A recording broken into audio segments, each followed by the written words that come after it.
Mga ka-riders, ang gagawin natin ngayon, no, yun, hulihang gulong. No? Pag umaandar tayo, lalo na pagpaahon, malagutok siya. No? So, chinek natin yung kanyang chain, tsaka yung kanyang sprocket. No? Okay pa naman siya. No? Tapos yung chain medyo madumi lang. Tapos, itong sprocket na to medyo naalog siya. Pero hindi naman ganun kalakas ang alog, konting alog lang. So ang gagawin natin, ibubuksan natin yung kanyang gulong. Titingnan natin kung okay pa yung kanyang bearing. Tapos i-align na rin natin tong kanyang alignment dito, itong dalawang to. Yan. Tanggalin natin yung gulong niya para makita natin kung ano talagang problema. So kakalasin na natin yung kanyang gulong.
So tingin ko rito, no, durog na yun bearing nito. Kung ang tingin ko rito hindi pala durog, kung baga tanggal na yung kanyang cover, no, yung cover ng bearing. So tatanggalin natin tong kanyang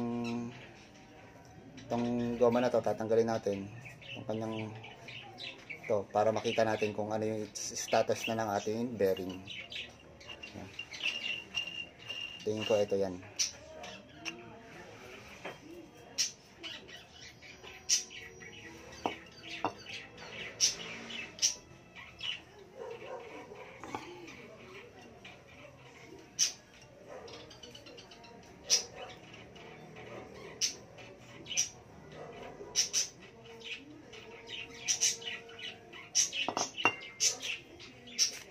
Tatanggalin natin yung pinaka-rubber niya, yung cover na rubber, no, para makita na natin mismo yung pinaka-bearing niya. No. Titingnan natin kung okay pa siya.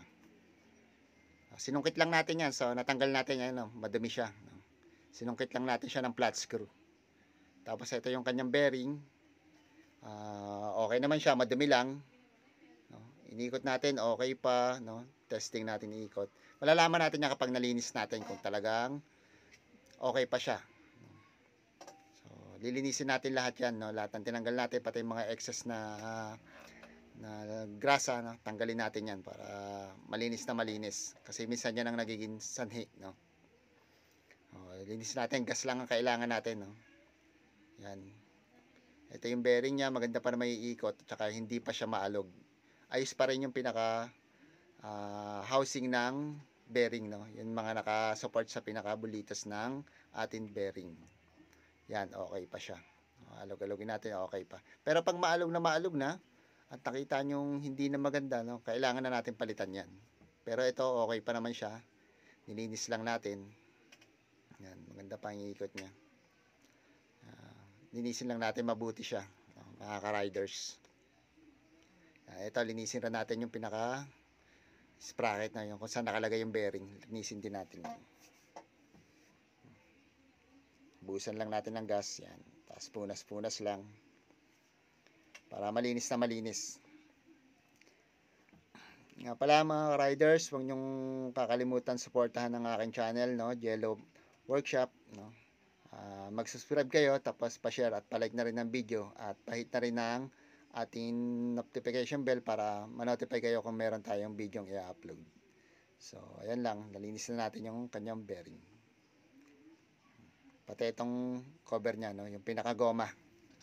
Yung cover na to. Linisin din natin yan. Tanggalin natin lahat ng dumi.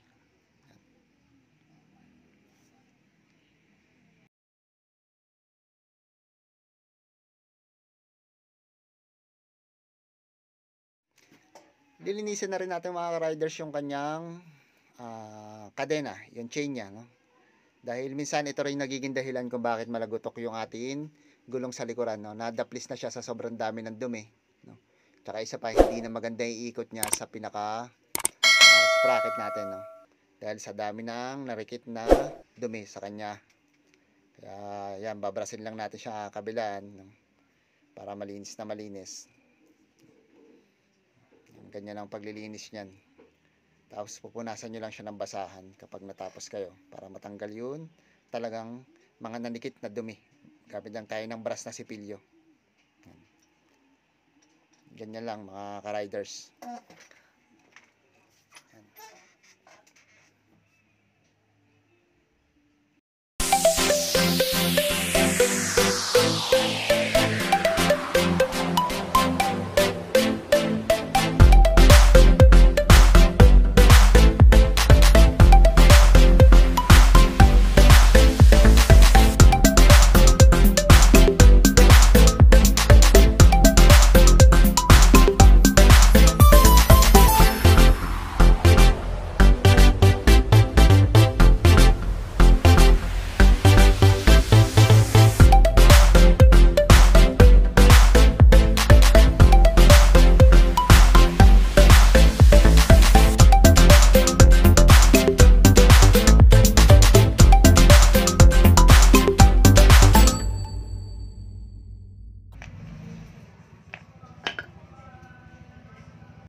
So, nalinis na natin yung ating kadena, no? Tsaka itong bearing natin, pati yung kanyang pinagkakabitan, no?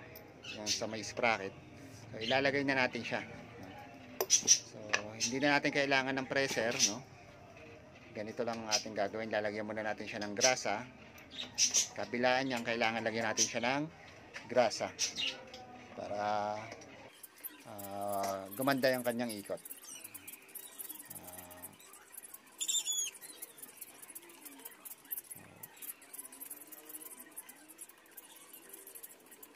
Kabilaan siyang lalagyan ng grasa. Yan, paigutin lang natin. Tapos yung pinaka housing niya, lalagyan rin natin ng kapirasong grasa para lang siya dumulas kapag pinasok natin yung bearing. Sa pagpapasok ng bearing, no, kailangan lang natin ng tubo o kaya yung ganito, no, yung sakto siya sa pinakagitna ng bearing, no. Tapos pupukpukin lang natin siya ng dahan-dahan para pantay yung kanyang pagbaba. Pitik-pitik lang. Oops. Ayan. Isin natin yung ating camera. So, tinamaan natin, no? So, ayan. Ulitin natin. Pitik-pitik lang ang kanyang pagpalo. Pag pumasok naman yan, dire-diretso na. Ayan. Tulad niyan, pumasok na siya. So, ayan. Maganda na ang hagod, no? Dire-diretso na ang pagpasok niya. Huwag niyong pagkakalakasan, no? Dahil baka masira naman yung ating bearing. Pitik-pitik lang yan. Ganyan lang. Tapos pag nakita nyong sumagad na siya sa pinakasagad niya na position, tapos kailangan pantay siya, so okay na yun. So okay na siya, no? Ilalagay na rin natin yung kanyang cover. Ito yung rubber kanina. Pag masyadong maraming grasa, mas prone sa dumi, no? Kasi didikit yung mga alikabok.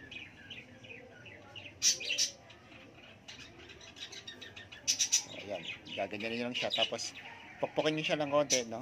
Ng marahan lang para pumantay din yung pasok ng goma, no? Marahan lang na pantay. Yung makakapa nyo na sa ibabaw, na hindi na siya nakaumbok. Okay na yun.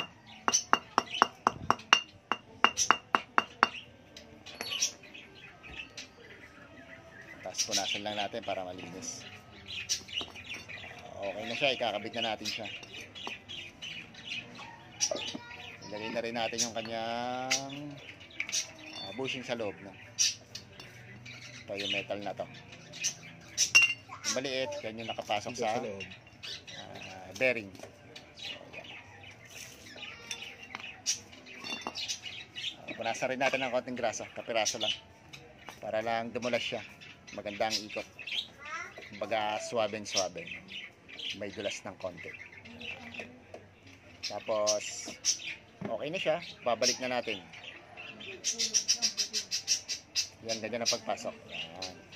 Kasi yung kabila, pag inano nyo, hindi siya sasagad. Kaya yung maliit din ang nakapasok sa bearing.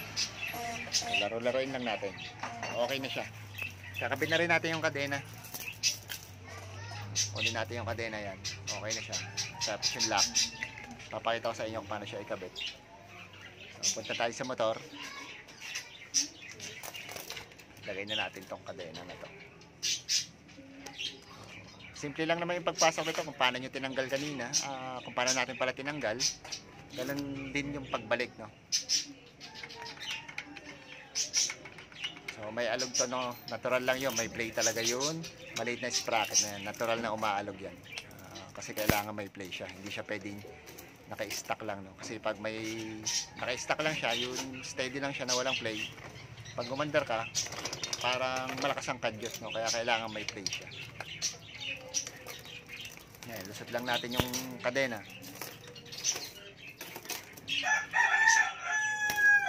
Kaya pala mga riders, no? Huwag niyong kakalimutan mag-like, mag-share at pa-subscribe ng ating mga video kay Yellow Workshop. At kahit na rin ang notification bell para sa mga upcoming video natin i-upload. Subscribe lang tayo mga ka-riders. Marami tayong mga video i-upload pa, no? So ito na, ilalagay na natin yung chain lock niya.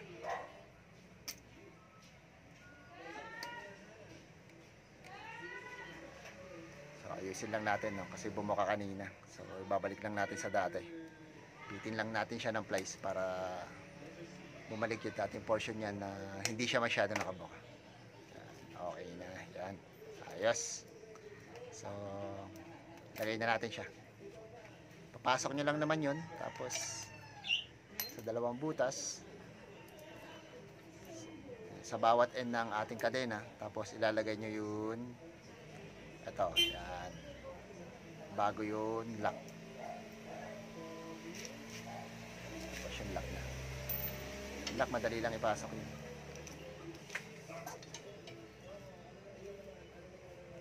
Lagay nyo muna dyan. Tapos tutulak nyo lang siya. So pukpukin nyo lang ng konti. Kaya gamit kayo ng plies para mai-push nyo siya. Kailangan niyang tutulak nyo siya pa ganun. So pukpuk nyo lang siya ng konti. Yun, pasok na, okay na. Yan, okay na siya. Make sure lang na nakalak talaga siya, no? Kasi delikado rin kapag nalanakbo tayo, naputol yung kadena at tumipid to. Kaya make sure na tama yung pagkakabit ng kanyang lock. Maayos na maayos. Yan, ibalik na natin yung ating gulong. Nalinis na natin lahat. Tsaka yung rubber damper, titignan nyo rin pala itong itim na to, no? Yung nakikita nyo yung kulay itim na yan ng mga goma. Check nyo rin yan kasi baka durog na o baka wala na sa pwesto. Kailangan nyo rin siyang i-check kasi isa rin yan sa sanhi kung bakit nagkakaroon ng lagotok ang ating hulihan gulong. Sa akin naman okay pa siya. Tingin ko lang talaga madumi siya tapos nawawala sa align yun ating gulong. Pag nananakbo kasi tayo minsan nawawala sa align yun. Kaya papakita ko rin sa inyo yung pag-adjust ng alignment niya. Yan, yung rubber damper na yan. Tingnan nyo rin kung okay pa siya. Okay pa naman siya, no?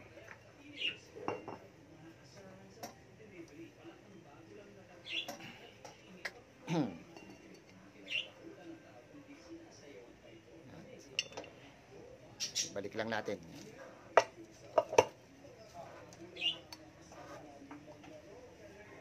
Tapos pasok natin. Sa mga baguhan medyo mahirap magkabit ng gulong, no? Pero sa mga veterans na, dali na yan. Ilagay natin yung kadena muna bago natin ilagay yung kanyang bakal. Ang tawag din yan. yung kanyang axle, no? Rear axle, no? Tingnan natin yun. So ito yung kanyang spacer. Huwag nyo kalilimutan yan. Hindi siya pag yan. Yung maliit, yun yung nakapasok sa loob. Tapos yung medyo malaking portion, na naman yung nasa labas. Kasi baka magkabaligtad kayo. Mawawala ng push yun. Mawawala ng tutulak doon sa ating bearing. Kailangan tama. Pasok nyo lang. Dali na lang yan. Tapos lagay nyo rin yun sa kabila, no? Meron din yan, spacer din. Yung malaking portion, yun din yung nasa labas. Tapos yung maliit na portion, siya yung nasa loob. Pero hindi siya nakapasok. Nakatapat lang siya sa butas.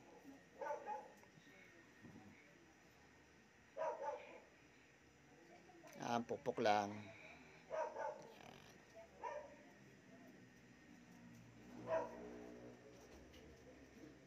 So, mag-aalay na tayo, no? Ito yung kadalasan din nagkakamali tayo, kaya malagotok yung gulong, hindi naka-align yung atin gulong. So, puro gulong, no? Yan. So, tingnan nyo yung play ng kadena nyo, kailangan hindi siya masyadong masikip, hindi rin naman siya masyadong maluwag, no? Sakto lang. Yung may play lang siya dapat. So, sa akin kasi meron akong chain guide, kaya medyo okay na yon. Tapos sigpitan lang natin siya. Huwag natin masyadong sigipan muna, no? Higpitan lang natin ng konti. Kasi mag-a-adjust pa tayo dito sa adjuster niya.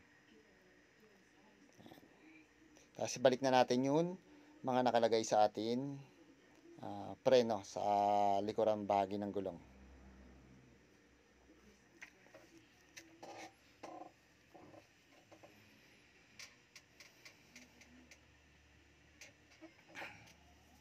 So, ito yung adjuster na sinasabi ko, yan. Yung naka-usling tornilyong maliit na yan. Yan. So, higpitan lang natin siya muna para siya yun. Dito nyo titingnan kung gano'n nakahigpit yung gusto nyo sa inyong kadena. Siya yun. Pag nilawagan nyo, patulak siya. No? Pag sinikipan nyo, pahila.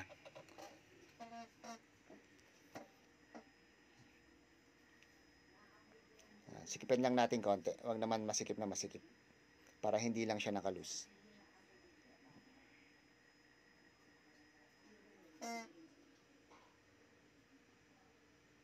Nope, ayaw pa. Ayaw pa pumasok. Yan.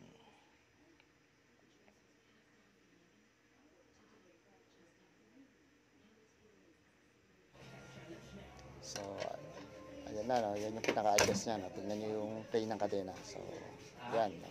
Yan, okay na yan, yung ganyang play. Hindi siya masyadong loose, hindi rin siya masyadong masikip. So, ibalik na natin to, yung mga nakalagay sa ating brake. Kung ano yung mga tinanggal nyo, ibalik nyo na. Pati yung kable ng preno.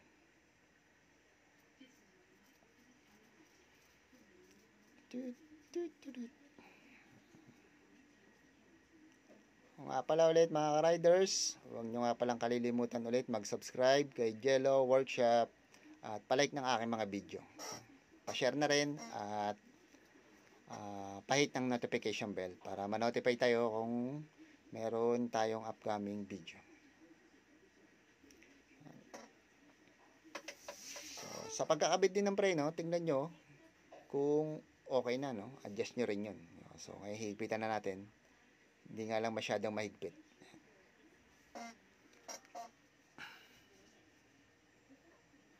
So, ikutin natin yan.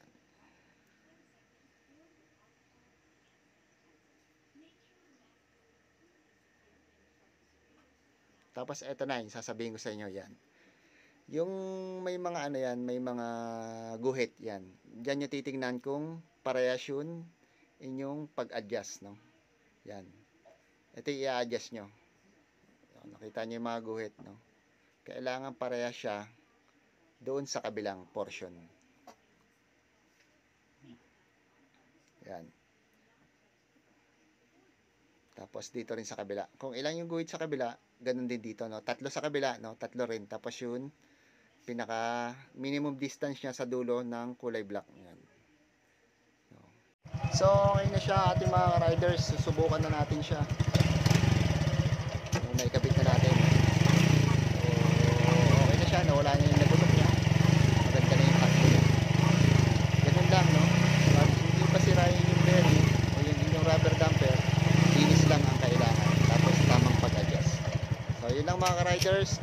Ride set sa atin lahat.